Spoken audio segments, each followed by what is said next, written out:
And the escalation in Iran is stirring up terrifying moments for the family of a San Diego man held there for more than a year during one of the most intense hostage standoffs in history. Only our 10 News reporter Mimi Alcala spoke with his widow today, and Mimi, this crisis hit very close to home. And Steve, Lindsay, we are talking about the 1979 Iran hostage crisis that dominated the headlines. 52 Americans were held hostage for more than a year, including a San Diegan. His wife tells me she needed information and she was not getting it.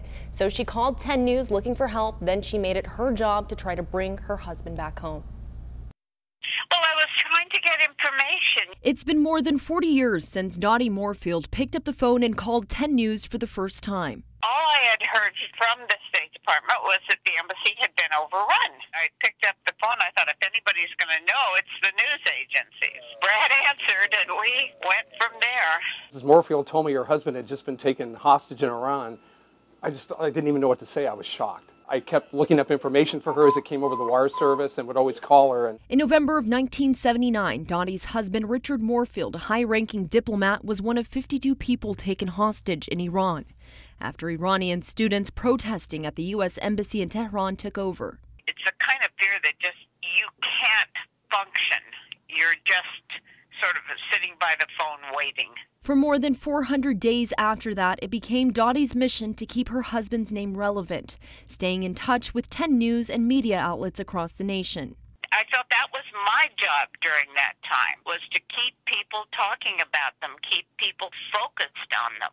And she did her job well. You have to face the fears, the uncertainties, and the worries. After 444 days, the hostages were finally freed. I was just beyond excited. Richard returned home to San Diego to a sea of supporters. He was stunned.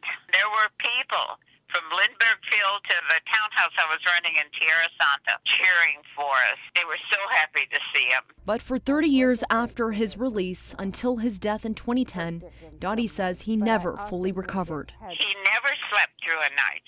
He would wake up afraid, frightened, startled. He hated to have a door shut.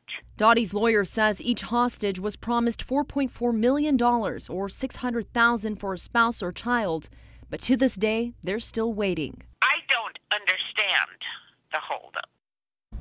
And I spoke with Dottie's attorney, who is representing the hostages and their families. He says so far they've only been paid about 16 or 17% of what they were promised, but he is still fighting for them. Live in the studio, Mimi Alcala, 10 News.